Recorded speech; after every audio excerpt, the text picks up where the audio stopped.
En nogmaals goedemorgen voor degene die ik nog niet persoonlijk gegroet heb. Fijn om weer samen te zijn en God groot te maken in onze liederen, maar nu ook samen het woord van God te openen. Ik wil vanmorgen beginnen met een korte anekdote die een beetje duidelijk maakt wat de boodschap is die ik vanmorgen vooral wil doorgeven. Er was eens een man die bij een houthakker in dienst ging. En toen hij een tijdje naar het werk van zijn nieuwe meester had gekeken, kreeg hij zelf een hele nieuwe bijl. En werd erop uitgestuurd om zoveel mogelijk bomen per dag om te hakken. Dat was zijn missie. En aanvankelijk begon hij met groot succes, want per uur hakte hij 2 bomen om. En hij werd al snel bekend als een zeer succesvolle houthakker. Overal gevraagd, omdat het zo snel ging.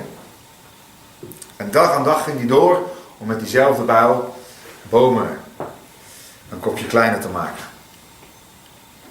Maar op een dag merkte hij dat het werk vertraagde en dat het moeizamer ging. En hij werd wat ontmoedigd, teleurgesteld. Hij werkte harder en langer, maar met minder effect. En toen hij op een gegeven moment achterkwam dat hij voor om een boom te hakken wel 10 slagen nodig had, met meer inspanning, ging hij terug naar zijn meester, enigszins ontgoocheld. En die luisterde zijn verhaal aan, die hoorde zijn verhaal aan en nam hem mee in zijn atelier. En hij pakte zijn bijl en hij zei, wordt het misschien geen tijd dat je je bijl eens gaat slijpen? En dat heeft hij voor hem gedaan. Hij liet zijn bijl slijpen om vervolgens weer op uit te gaan. En in nieuwe kracht en in nieuwe scherpte te werk te gaan. Ik hoop vanmorgen, en dat is mijn gebed, dat God ons meeneemt in zijn atelier. En onze geestelijke bijl laat slijpen. Het thema voor vanmorgen is: Heere, leer ons bidden. Leer ons bidden. En ik wil vanuit het Lucas-evangelie, verschillende plaatsen uit het Lucas-evangelie, het belang van een intieme omgang met God onderstrepen. Leer ons bidden. En ik heb eigenlijk twee doelen. Het eerste is dat wij zien vanmorgen dat de absolute noodzaak van gebed. En 2, ook het geheim achter een vruchtbaar leven. Dat bestaat uit een biddend leven. Iemand zei ooit, er is niets buiten het bereik van het gebed, behalve dat wat buiten de wil van God is. Er is iets om over na te denken. Er is niets buiten het bereik van het gebed, behalve dat wat buiten de wil van God is. Andersom gezegd, alles wat binnen de wil van God ligt, is door het gebed te verkrijgen. En daarom ga ik wat teksten lezen uit het Lucas-evangelie. En ik begin in Lucas 3. En ik zou het fijn vinden als er telkens iemand, als ik de versen zeg dat iemand van jullie wil lezen, dan doen we het ook echt gezamenlijk. Ik wil beginnen in Lucas 3, de eerste 3 versen. Wie zou die willen voorlezen? In het 15e jaar van de regering van keizer Tiberius, toen Pontius stadhouder was over Judea, Herodes viervorst over Galilea, zijn broer Philippus viervorst over Iturea en over het land Trachonitis, en Lysanias viervorst over Abilene. Onder de hoge priesters Annas en Caiaphas geschiedde het woord van God tot Johannes, de zoon van Zacharias, in de woestijn. En hij kwam in heel de omgeving van de Jordaan en predikte een doop van bekering en tot vergeving van zonden. Het eerste wat ik wil noemen vanmorgen is het gebed in de stilte. Is iets je opgevallen wat hier in vers 2 staat? Het woord van God geschiedde tot Johannes, de zoon van Zacharias, in de woestijn. Dat is natuurlijk een vervulling van de profetie uit Jesaja 40. Een stem van de roepende in de woestijn. Maar het is ook een belangrijk principe. Wij lezen in, hoeft u niet op te zoeken, maar in Lucas 1 vers 80, daar staat: het kind Johannes groeide op, werd gesterkt in de geest en het verbleef in de woestijnen. Veel godsmannen uit de Bijbel hebben tijden gehad in de woestijn. Denk aan Mozes, Elia, Johannes, maar ook Jezus. 40 dagen in de woestijn. God spreekt, dat was het eerste, in de stilte. In het atelier, zou je kunnen zeggen. Waar je alleen met God bent. Ik vind dit woord, dit vers, daar zou je zo overheen lezen. 3 vers 2. Het is frappant. In 3 vers 1 worden allerlei grote namen genoemd. De wereldleiders van die tijd, maar het woord van God gaat hen voorbij. En het zegt in 3 vers 2, het woord van God geschiedde niet tot Pontius Pilatus, niet tot Herodes, maar tot Johannes in de woestijn. In de stilte. Ik weet niet of dat jouw ervaring is, of je dat herkent. Ik wil vanmorgen ook maar gewoon heel praktisch zijn. Herken je het, dat God in de stilte iets sneller, duidelijker kan maken dan wanneer je in de drukte bent? Als je een tijd alleen met God bent, niet een paar minuutjes, maar een langere tijd, dat God door zijn geest, als het ware, duidelijker tot ons kan spreken. Ons openbaring kan geven over dingen die we in de drukte van het leven niet zouden verstaan, niet zouden begrijpen. David heeft gezegd in Psalm 51, prachtige zin: u maakt mij in het verborgene wijsheid bekend. En als je nadenkt over de roeping van Johannes de Doper, dat is het laatste wat ik over dit wil zeggen. Maar bij de aankondiging van zijn geboorte, die teksten kennen we uit ons hoofd, wordt door de engel tegen Zacharias in de tempel gezegd dat er blijdschap en vreugde zal zijn over zijn geboorte, dat hij vervuld zal worden met de Heilige Geest, dat hij velen tot de Heer zal bekeren, dat hij zal uitgaan in de geest en in de kracht van Elia en dat hij een toegerust volk voor de Heer gereed zal maken. Nou, dat is nogal een roeping. Dat is nogal een roeping. Maar als je dan bedenkt dat deze man het grootste deel van zijn leven in de woestijn was, toen tijdelijk heeft opgetreden en uiteindelijk in de gevangenis kwam. Dan zou je zeggen, hoe is het mogelijk? Hoe heeft God dat kunnen bereiken met die man die zo weinig in het openbaar was? Nou, het antwoord is eenvoudig. Omdat God tot hem sprak in de stilte.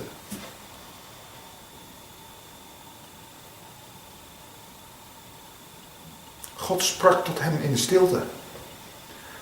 En daardoor kwam er in zijn bedieningen een diepte die op geen andere manier bereikt had kunnen worden. Daar in de woestijn ontving hij openbaring over wat nodig was om de weg te bereiden voor de Messias. En in vers 3 staat, en hij kwam in heel de omgeving van de Jordaan. Nou, hier komt hij, Gods stem zegt, nou Johannes, het is genoeg geweest, nu moet je op gaan treden, nu mag je op gaan treden. Dit is ongeveer 29 na Christus. Waarschijnlijk is hij 3 voor Christus geboren. Het kind verbleef in de woestijnen. Dus hij heeft hij jarenlang verkeerd. Mogelijk waren zijn ouders overleden. En daar was hij in de stilte. Daar heeft God een diepte in zijn leven kunnen bereiken die op een andere manier niet te bereiken was. En zijn bediening, vers 3, is er direct een van kracht. Van scherpte.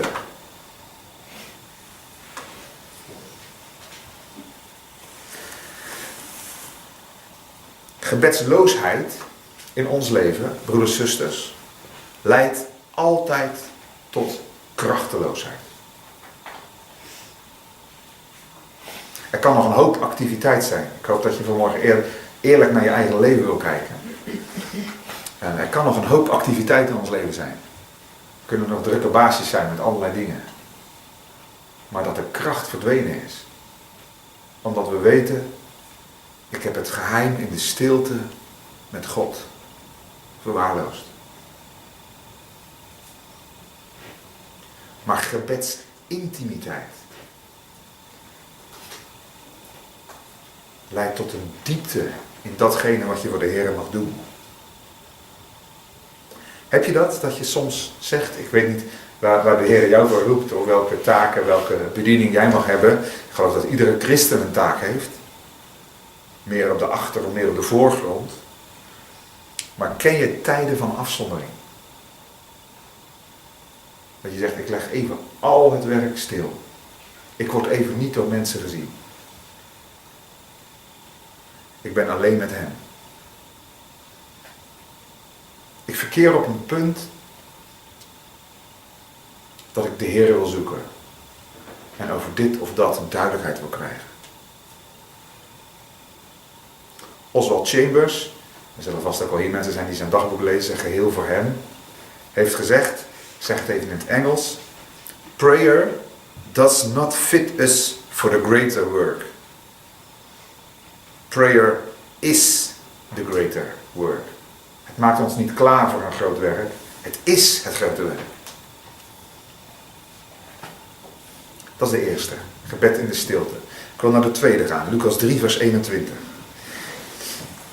En 22. Wie wil hem voorlezen? En het geschiedde, toen al het volk gedoopt was, en Jezus ook gedoopt was en aan het bidden was, dat de hemel geopend werd en dat de Heilige Geest op hem neerdaalde in lichamelijke gedaante als een duif. En er kwam een stem uit de hemel die zei, u bent mijn geliefde zoon, in u heb ik mijn welbehagen. Wat valt jullie op in vers 21? Jezus aan het bidden was. Jezus, Hij gedoopt werd. ja. Dat Jezus aan het bidden was. We gaan zo meteen nog meer teksten lezen waarin we zien dat Lucas heel veel aandacht heeft voor het gebedsleven van Jezus. Terwijl hij gedoopt was hij aan het bidden. En dan, wat staat er dan? Gaat de hemel open. En hoewel dit natuurlijk het moment is, broeders en zusters, we hebben vanmorgen over de Heer Jezus gezegd, het moment is dat God de Vader in de gedaante van de Heilige Geest Jezus Christus openlijk, publiekelijk aanwijst. Wat een moment is dat geweest, hè? De Zoon van God, dat God zegt, deze is het. In de geschiedenis zijn er zoveel Joodse vrouwen geweest die hoopten de moeder van de Heer Jezus te worden. En nu is het moment aangebroken. Hij is 30 jaar oud en dan komt die stem uit de hemel, dat is vaker gebeurd. Deze is mijn zoon. Dit is hem.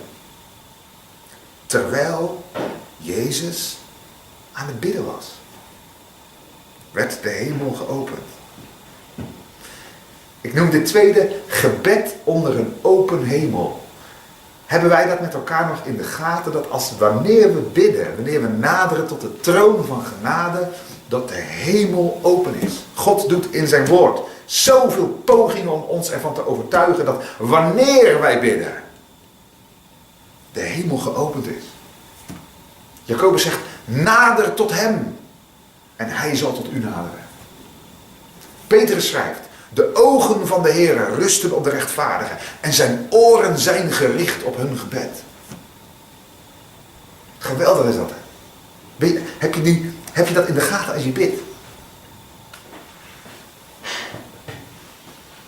Die gedachte van, mijn gebed komt niet verder dan het plafond. Die gedachte moet je bestrijden. Dat is een leugen, want de hemel is open. Sterker nog, de Vader zoekt aanbidders. En als Saulus bidt in Damascus, blind, in de rechte straat, dan wordt Ananias naar hem toegestuurd, want God zegt, ik heb een reden gevonden. Want zie, hij bidt. Ik vind dat bemoedigend. Dat is misschien een hele eenvoudige gedachte. Maar wij bidden onder een open hemel. Toen Jezus bad, werd de hemel geopend. En dit is specifiek voor Jezus, helemaal mee eens. Maar het geldt ook ons in ons gebedsleven. Ken je dat als je 's morgens wakker wordt?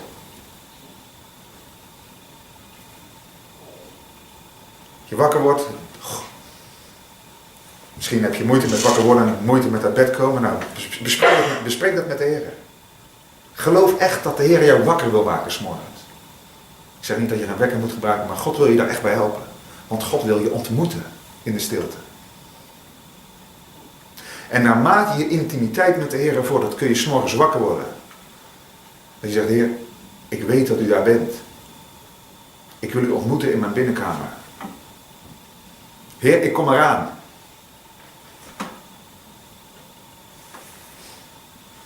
David zegt, 's morgens, Psalm 5, hoort u mijn gebed. 's morgens leg ik mijn gebed voor u neer en zie ik naar u uit. Ken je die diepte in je gebedsleven? U hoort mijn stem. Ik leg mijn gebed voor u neer en ik zie naar u uit. Als je 's morgens op je plaats je Bijbel opent, hoe je dat ook doet, waar je dat ook doet, hoe laat je dat ook doet. En dat je zegt, Heer, ik wil uw fluisterstemmen vanmorgen horen. Echt alle andere stemmen moeten in mij zwijgen. Wij zingen dat lied, u roept ons in uw nabijheid. Ervaar je dat? Ervaar je dat als je stille tijd gaat houden? Dat je zegt dat de Heer eigenlijk tegen je zegt, kom dichterbij. Kom dichterbij.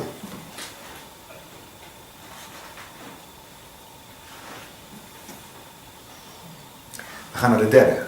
Lucas 4, vers 38.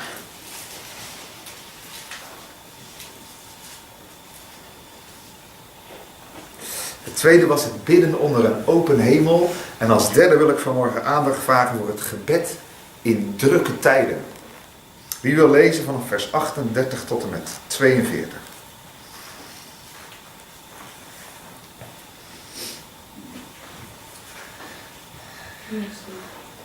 Nadat Jezus opgestaan en uit de synagoge vertrokken was, ging hij naar het huis van Simon.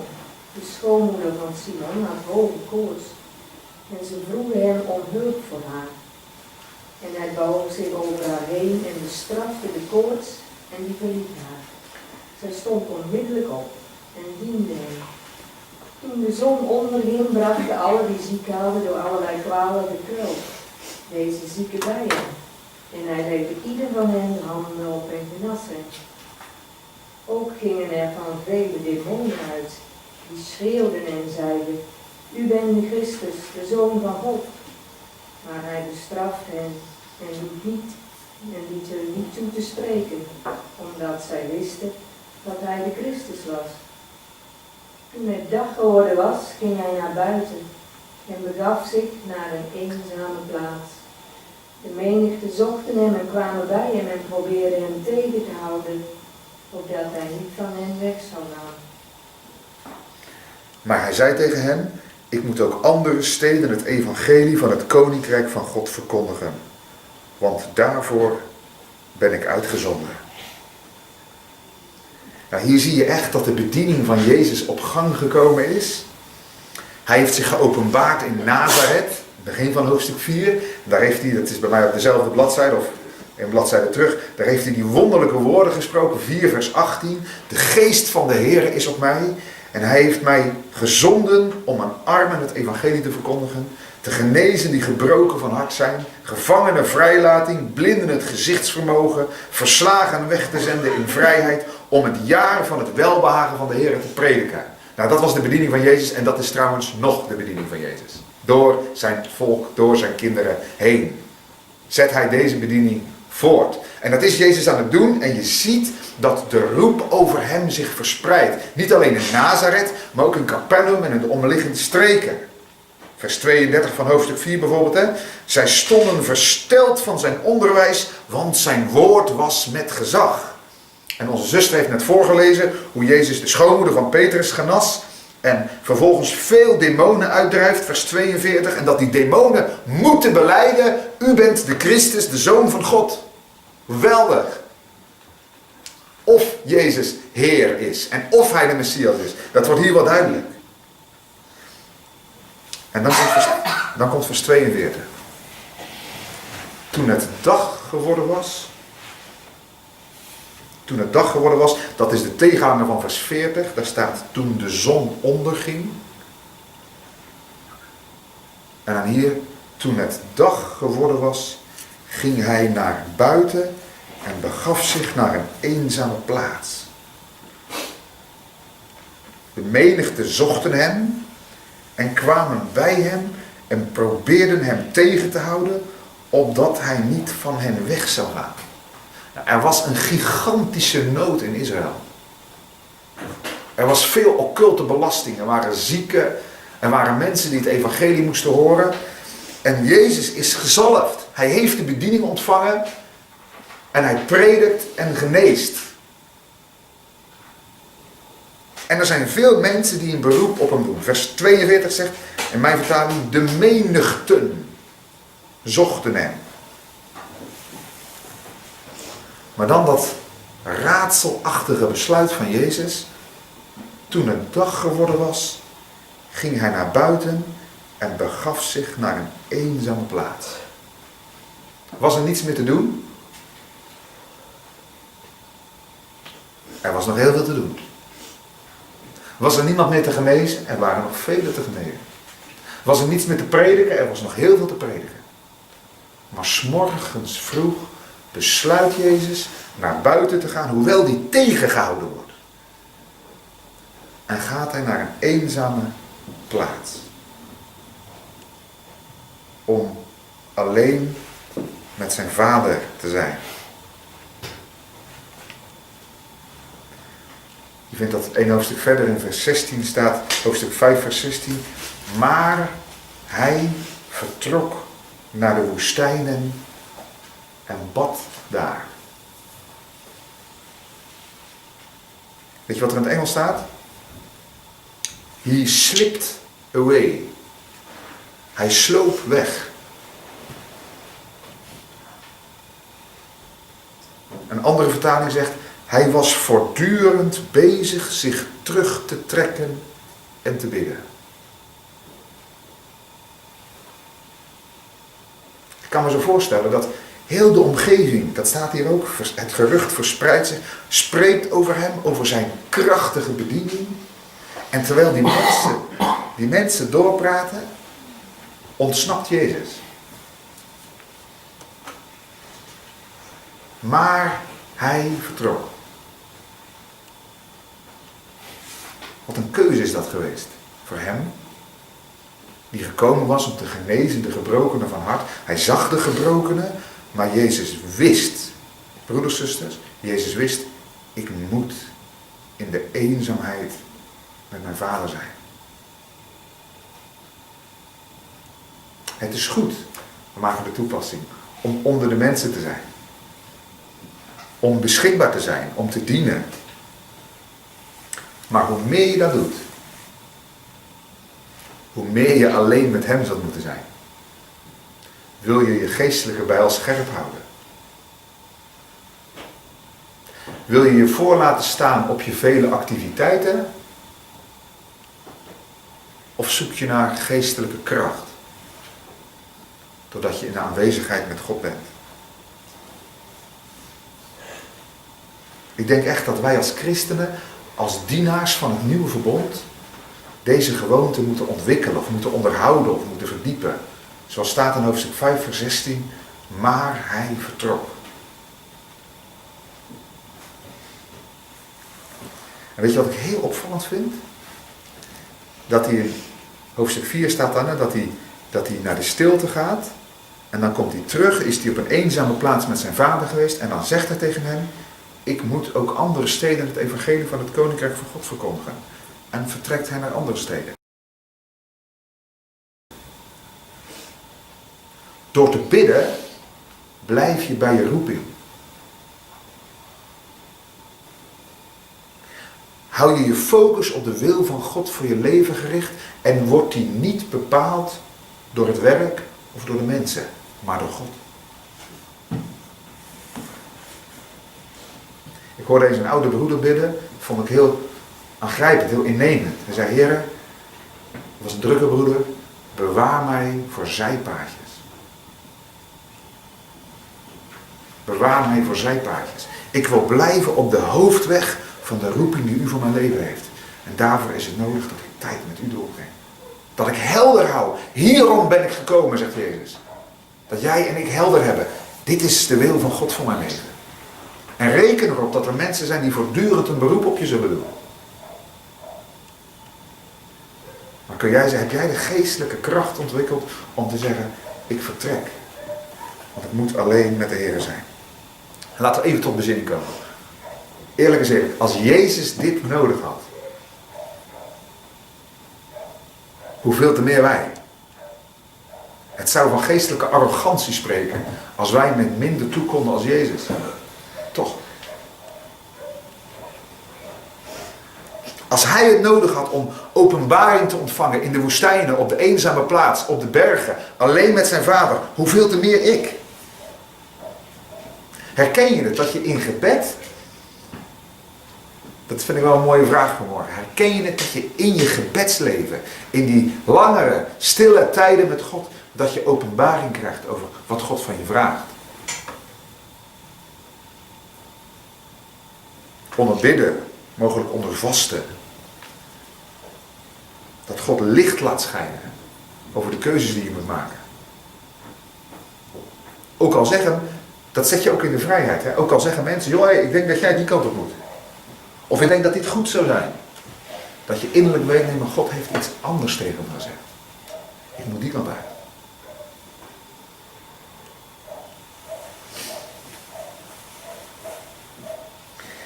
Wij zouden kunnen zeggen, eerlijk is eerlijk, ik tenminste wel, als ik eerlijk ben, dan herken ik dat soms, die gedachte dat die naar boven komt. Ik heb te weinig tijd hiervoor. Te weinig tijd om te bidden. Ik geloof dat wanneer we meer bidden, krijgen we ook meer tijd. Niet dat je 28 uur in de dag krijgt. Maar ons leven wordt misschien helderder wat we moeten doen. We onderscheiden beter. Met dat voorbeeld te spreken, je bijl is scherper. Door gebed verscherpt je focus en leer je ook effectiever met je tijd om te gaan.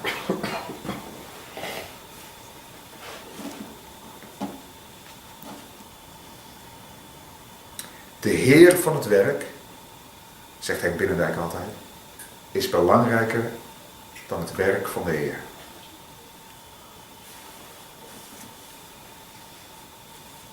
Als je nu even over nadenkt, vanmorgen zo. Hoe zou het nou komen dat we dan toch soms last hebben van gebedsloosheid?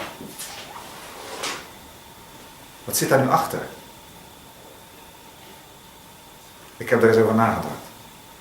Hoe halen we het in ons hoofd? Om dan soms gebedstijden over te slaan of te verslappen in gebed. Volgens mij heeft dat in mijn leven te maken met een overschatting van mijn eigen kracht. Een overschatting van mijn eigen kracht. Misschien ook wel vanwege een gebrek aan inzicht in wat in Gods koninkrijk werkelijk nodig is. En eerlijk is eerlijk, ons vlees, ons lichaam kan het gebed soms willen bestrijden. Dat we moe zijn. Dat we voor een makkelijke weg kiezen. Maar als je het geheim hebt geproefd van de kracht die er voortvloeit uit een intiem leven met de Heere God, dan ben je God. En dan weet je het ook, daar moet ik zijn. Dat was het derde wat ik wil zeggen. Gebed in drukke tijden. We gaan naar een vierde. Lucas 6 vers 12 en 13. Je ziet daar Jezus weer in een andere situatie bidden, waar we ook iets van kunnen leren. Wil iemand hem voorlezen? Het gebeurde in die dagen dat hij naar buiten ging, naar de berg, om te bidden. En hij bleef heel de nacht in gebed tot God. En toen het dag geworden was, riep hij zijn discipelen bij zich en koos er 12 van hen uit, die hij ook apostelen noemde. Wat valt jullie op tussen 12 en 13? Heel de nacht, 12. En de volgende dag komt er een actie. Ja, en een hele beslissende. Ja, verrempel. Ja.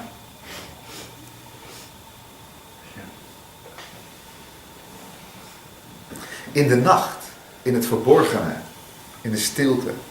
We kunnen niet zeggen dat Jezus geen slaap nodig had, want er staat meerdere keren in het evangelie dat Jezus moe was. Maar hij verkiest het hier, niet elke nacht, maar deze nacht verkoos hij om met God te zijn. Lucas noemt dat heel veel. Het gebed in de nacht. Ook als je denkt aan die hele bekende verhalen rondom de geboorte van Jezus. Dat is voor mij nieuw. Die wijzen die zagen 's nachts een ster. Dat is natuurlijk nogal logisch.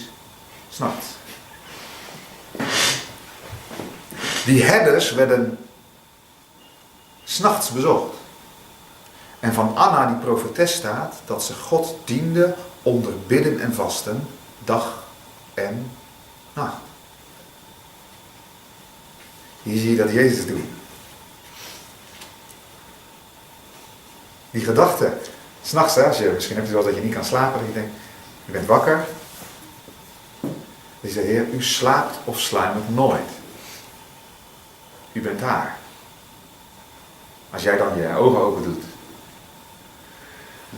dan weet je zeker, God heeft zijn ogen open. God is alert. Zijn ogen doorlopen de hele aarde om te zoeken, om zich sterk te bewijzen aan hem van wie het hart naar hem uitgaat. Ook in de nacht. Maar Jezus gebruikt dat hier om uiteindelijk de volgende dag een van zijn belangrijkste beslissingen te maken. Namelijk welke 12 mannen hij uit zou kiezen die zijn apostelen zouden worden. Mooi is dat als je als gemeente of als echtpaar, als vader en moeder of als individu voor een belangrijke beslissing staat. Je moet een huis kopen en je bent niet helemaal zeker. Of kiezen van een baan of kiezen van een studie. Kiezen van een levensgezel, een partner, man of vrouw. Dat je zegt, dat zijn nou beslissingen waar ik openbaring over wil hebben. En hier zie je dat Jezus ons dat voordoet. En reken erop dat God dan wil spreken. Ik denk als we op dit punt getuigenis zouden vragen, dat meerdere van ons daarover dingen kunnen vertellen. Je komt dan ook in de vrijheid. Je leest bijvoorbeeld in Handelingen 13 dat onder bidden en vasten zegt de Heilige Geest, zonder voor mij af, Barnabas en Saulus voor het werk waartoe ik hen geroepen heb. Terwijl zij de Heere dienden en vasten, staat daar. Mooi is dat. God zo spreekt. Op kruispunten. Gebed, zo zou ik het ook noemen. Gebed op kruispunten. Ook dat je soms samenkomt. Hè? Petrus zit in de gevangenis en de gemeente komt in een huis samen. Zeg je, laten we met elkaar even gebed zoeken. En God zoeken. Deze zaak bij de Heere brengen en naar elkaar luisteren. Wat spreekt God in jouw hart? Wat denk jij dat de Heere wil zeggen? We kunnen ook van elkaar leren. Lucas 9. We gaan naar de 5e. Lucas 9, vers 28 en 29. Vind ik een hele mooie. Lucas 9, vers 28 en 29. Wie leest hem voor? Ja. Het gebeurde ongeveer 8 dagen na deze woorden dat hij Petrus en Johannes en Jacobus meenam en de berg opklom om te bidden. En het gebeurde, terwijl hij bad, dat de aanblik van zijn gezicht veranderd werd en zijn kleding blinkend wit werd. Ja. En het gebeurde terwijl hij bad, dat de aanblik van zijn gezicht veranderd werd. Dit is weer iets specifieks als het gaat om de bediening van Jezus, maar ik geloof dat daar ook iets voor ons in zit. Terwijl hij bad. Nou, die 3 leerlingen zijn daarbij, hè? Petrus, Johannes en Jacobus. En later zegt Petrus, prachtig, meester, het is goed dat wij hier zijn. Meester, het is goed dat wij hier zijn. Ze maken het mee dat Jezus in gebed is en dat zijn indruk, zijn gelaat verandert. Gebed, dat is het 5e. Gebed vernieuwt je. Gebed verandert je. Er is zo'n prachtige tekst in het Nieuwe Testament. Probeer me te volgen. Die zegt, wij dan, die met onbedekt gezicht de heerlijkheid van de Heere als in een spiegel aanschouwen. We zien God niet letterlijk, maar als in een spiegel. Wij worden van gedaante veranderd naar hetzelfde beeld, van heerlijkheid tot heerlijkheid. Met andere woorden, op het moment dat wij God zien, als wij omgang met God hebben, dan worden wij veranderd. Er staat letterlijk in die tekst die ik net noemde, 2 Korinthe 3, daar staat wij worden getransformeerd naar het beeld van God. De omgang met God verandert je. En ik hoop dat je dat ook herkent. Dat je zegt, nadat ik met de Heer gesproken heb, alleen met hem geweest ben, dan ben ik veranderd. Ik denk anders. Ik reageer anders. Ik zie de dingen anders. Stel dat je in een moeilijke situatie zit en je ervaart wanhoopgevoelens of onmachtgevoelens. En je gaat naar God toe, zoals Psalm 62 zegt, je stort je hart uit voor zijn aangezicht. En je gaat bedenken dat hoewel jij onmachtig bent, dat God machtig is. En hoewel jij niet alles weet, dat God alwetend is. En hoewel het jou aan wijsheid ontbreekt, dat God wijs is.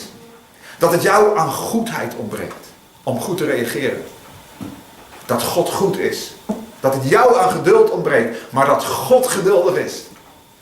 En ziende op hem, je richtend op hem, sprekend met hem, luisterend naar hem, worden wij veranderd.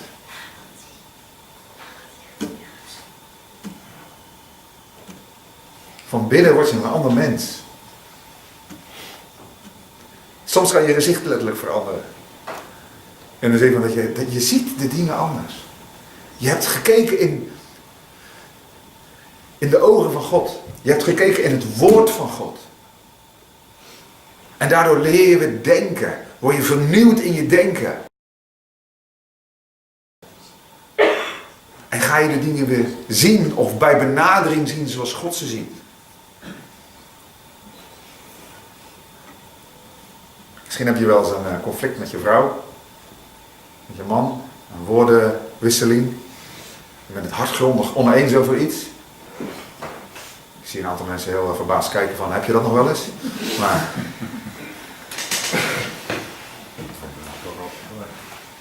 En dat je op een gegeven moment besluit, misschien is het goed dat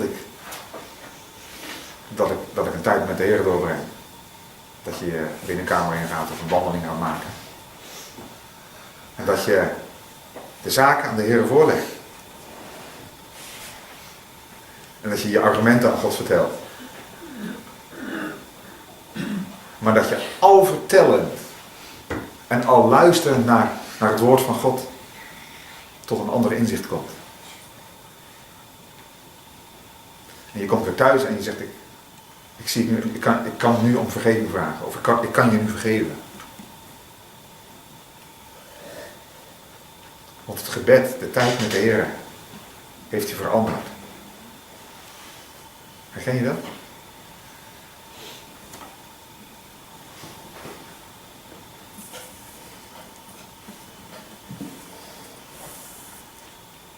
Ik ga naar Lucas 11, vers 1.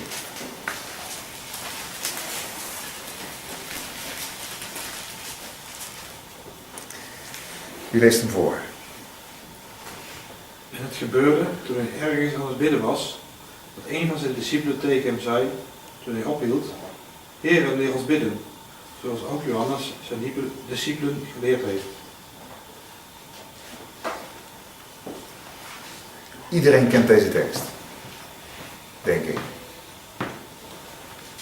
Maar wanneer stellen de discipelen deze vraag aan Jezus? Wat zei je? Ja? Toen hij tijd voor had. Maar waarom stellen ze deze vraag, denk je? Omdat ze Jezus horen bidden. Omdat ze Jezus horen bidden. Zij zien hem. Jezus bad in het verborgen, maar dus soms ook in het openbaar. Denk ook aan die doop. En hij bad haar en die discipelen hebben dat gadegeslagen.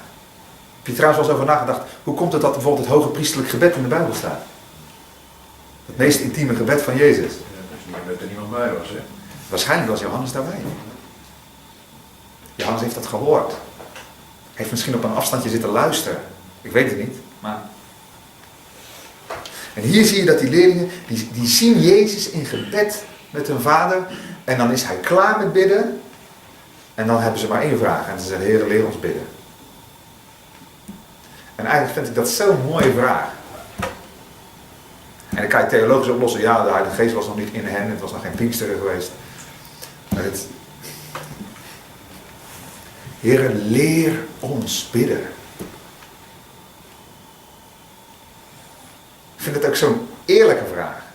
Heer Jezus, zoals u met uw Vader omgaat. Dat willen wij ook.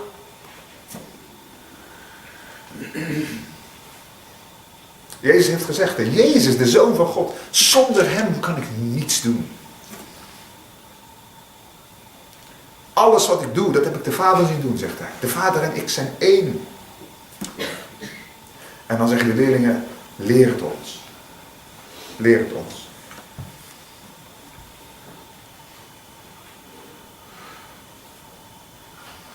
En dan neemt Jezus als de meester over zijn karakter gesproken. Dan zegt hij, oké, mijn vrienden, als jullie bidden, bid dan zo.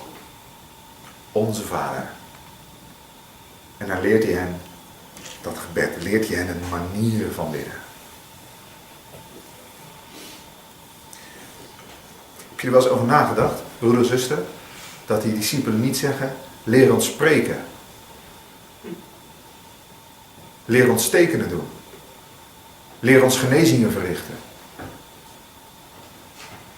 Leer ons groot te worden.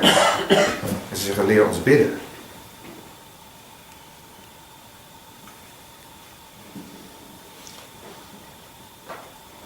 Spurgeon heeft gezegd, I would rather teach one man to pray than 10 men to preach. Ik leer liever 1 mens bidden dan dat ik 10 mensen leer preken. Dat is een nieuwe uitspraak, hè? En ze vragen het eenvoudig. Weet jij dat nog wel eens? Heer, leer me bidden. Het is wel waar dat wij nu mogen weten dat de Heilige Geest in ons woont. En dat de Bijbel zegt dat de Heilige Geest in ons bidt met onuitsprekelijke verzuchtingen. Dat is waar. Daar mag je ook op pleiten. Maar desalniettemin, Jezus leert hem het discipelgebed. Weet je wat trouwens ook mooi is? En dat eerste woordje, je zou heel het onze vader natuurlijk kunnen langsgaan. Maar in het eerste zinnetje maakt Jezus al iets duidelijk. Hij zegt, zeg dan als jullie bidden, onze Vader. En daar maakt hij duidelijk, jullie moeten ook samen bidden. Mijn Vader, zeker, maar ook onze Vader. Als jullie straks samen bidden, en hij heeft het hen geleerd. Denk aan het moment dat hij weg was naar de hemel. En dat zij in die bovenzaal met elkaar onze Vader hebben gezegd. Hebben gezocht. Heb je soms gebedsstrijd, gebedsmoeite, gebedszorgen? Kan je gebedshulp gebruiken? Eén zinnetje tot de Heer Jezus. Leer mij bidden. En hij nam hen bij de hand en leerde ze bidden. Niet om een grote bidder te worden. Niet om door mensen gezien te worden. Hij heeft gezegd, als u bidt, Mattheüs 6, ga in het verborgene. Sluit je deur. En hij die jou in het verborgene ziet, hij zal het je in het openbaar vergelden. Bidders komen openbaar, niet omdat ze in het openbaar bidden, maar omdat hun leven het bewijs gaat geven dat ze in de intimiteit met God wandelen. Ook al is het in het verborgene.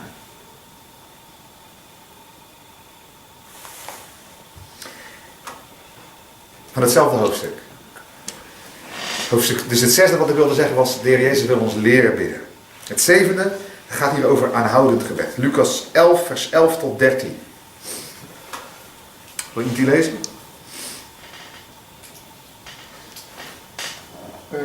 Welke vader onder u zal aan zijn zoon, als hij hem om brood vraagt, een steen geven? Of ook, als hij om een vis vraagt, hem in de plaats van een vis een slang geven? Of ook, als hij om een ei vraagt, hem een schorpioen geven? Als u die slecht bent, uw kinderen dus goede gaven weet te geven, hoeveel te meer zal de hemelse Vader de Heilige Geest geven aan hen die tot hem bidden.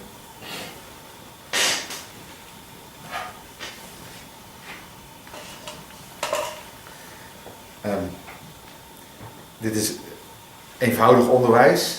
Bekend ook, hè, wat Jezus hier zegt. Ik noemde net de naam van Oswald Chambers van dat dagboek. Is dit de sleuteltekst geworden in zijn gebedsleven. Vers 13. Hoeveel te meer, hè, zegt hij daar, als u die slecht bent, uw kinderen dus goede gaven weet te geven, hoeveel te meer zal de hemelse Vader de Heilige Geest geven aan hen die tot hem bidden. Hij zei, toen ik dat zag, Jezus heeft met deze 3 voorbeelden van dat brood en van dat ei en van die schorpioen maar 1 ding duidelijk willen maken. 1 ding. Als jullie bidden, eenvoudig bidden, dan zal ik jullie geven. Hier gaat het om de gave van de Heilige Geest. De werking van de Heilige Geest. Hij zegt dan, toen ik de ruimte in deze tekst zag, zegt Oswald Chambers, heb ik die eenvoudig verzilverd. Het is een zaak van handen omhoog, in volledige overgave en vertrouwen op hem. Heer, ik geef mijn kinderen geen steen als ze om brood vragen. Hoeveel te meer u. Jezus moedigt ons hier aan, ik vind dat echt prachtig, om grote en vooral goede gedachten van God te hebben. Denk goed over mijn Vader. Als jullie dat aan jullie kinderen doen, hoeveel te meer Hij zal Hij jullie geven, de Heilige Geest. Dat is het grootste geschenk voor je christelijke leven, in je wandel met God, als je tot hem bidt.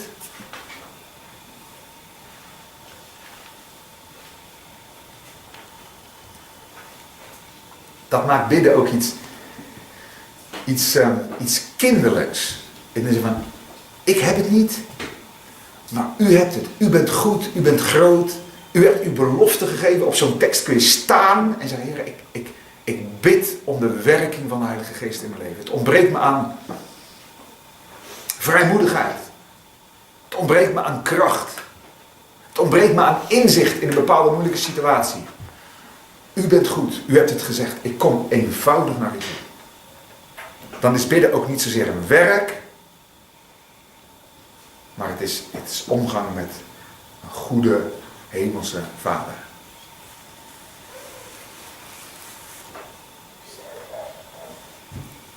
Ik wil eindigen met het laatste punt, dat is het 8e. Dat is Jezus' gebed voor ons en dat vinden we in Lucas 22. En daarmee wil ik afsluiten.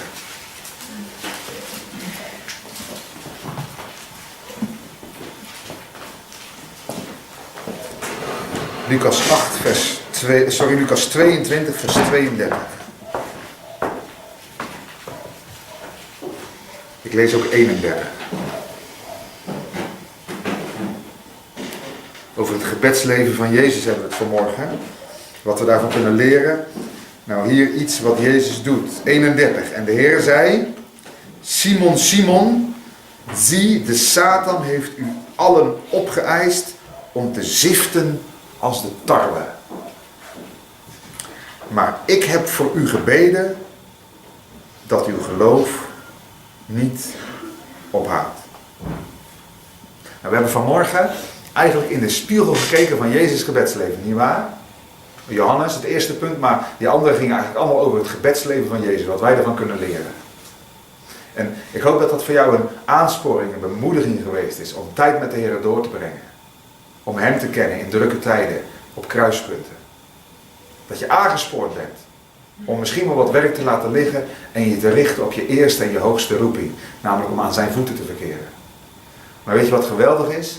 En dat moet je zeker niet vergeten is, we kunnen niet alleen van Jezus voorbeeld leren hoe hij bad, maar we worden ook bemoedigd als we bedenken dat hij nog altijd bidt voor ons. Die Simon, die op het punt stond om voor de bijl te gaan, hier zegt hij Simon, Simon. Hij zegt, ik heb voor jou gebeden. De gedachte dat toen Jezus op aarde was, dat hij voor zijn discipelen bad, dat is een diepe gedachte. Maar de gedachte dat hij sinds zijn hemelvaart, al 2000 jaar bijna, aanhoudend bidt voor zijn kinderen van alle tijden, alle plaatsen, alle eeuwen. Ook voor ons. Die gedachten die ze duizeling wekken. Op dit moment dat de Heer Jezus voor ons bidt. Eigenlijk is dit onderwijs is eigenlijk een uitnodiging om met Jezus mee te bidden. En hij zegt dan tegen Petrus, ik bid dat je geloof niet ophoudt. Ik weet niet of je de laatste tijd in geestelijke strijd hebt verkeerd. Of je ontmoedigd bent geweest. Of Satan jou ook hebt geprobeerd te ziften. Jou tot struikelen hebt willen brengen. Op welke manier dan ook. Jezus zegt tegen jou, broeder, zuster. Ik bid dat je geloof niet ophoudt. Wat een roeping om dagelijks in het heilige der heiligen voor de troon te zijn. Wat een roeping hebben wij als christenen. Moeten we bidden? Nee, het gaat veel meer om, we mogen bidden. We mogen voor Gods aangezicht staan als priesters en hem aanbidden. Wat een belofte hebben we om op te staan. Ik heb er vanmorgen maar een paar gelezen, maar er zijn er veel meer die we kunnen verzilveren bij hem. Maar ook wat een eer om met hem mee te mogen strijden in het gebed. Jezus bidt, mag mijn koninkrijk komen. Vader, mag uw koninkrijk komen. En wij bidden, mag uw koninkrijk komen. Mag uw naam worden geheiligd. En wij bidden met Jezus mee, dat uw naam wordt geheiligd. Ook in onze omgeving. Dat uw wil zal geschieden. En wij bidden met hem mee, dat uw wil inderdaad zal geschieden. Ik eindig met deze tekst. Het is een tekst van Paulus. Hem nu die bij machten is te doen, ver boven wat wij bidden of denken. Naar de kracht die in ons werkzaam is. Hem zij de heerlijkheid in de gemeente, door Christus Jezus, in alle geslachten. Amen. Ik stel voor dat we een moment van gebed nemen. Ik wil kort bidden. En daarna dat we het lied Aan uw voeten is de hoogste plaats zingen.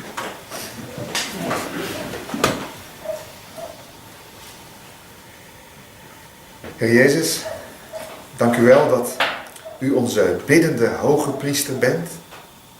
Dat u ook op dit moment voor ons bidt. In de hemel, aan de rechterhand van uw Vader, op die erepositie, die ereplaats die u gegeven is. Als overwinnaar, als komende Messias, om te regeren. Maar dat ook de Heilige Geest in onze harten bidt. En dat wij als broeders en zusters in de gemeente samen in de intimiteit met u mogen wandelen. En als we u zo volgen, Heer Jezus, ook in het Lucas-evangelie, dan is ons gebed, leer ons bidden, Heer. Leer ons die intimiteit met u. Dat we daar meer en meer de smaak van te pakken krijgen. En werkelijk zullen belijden, aan uw voeten is de allerhoogste plaats. Daarom kniel ik neer bij u. Om bij u te zijn. U hebt ons allereerst geroepen om bij u te zijn. Is de hoogste eer. Daarom buig ik mij voor u. Dank u wel dat het mogelijk is door uw offer, Heer Jezus, dat we bij u kunnen zijn. Dat we weten dat u ons verlangt te ontmoeten in het gebed. Dat u ons roept in uw nabijheid. Ook deze morgen. We eren en we prijzen u. Opgestane Heer.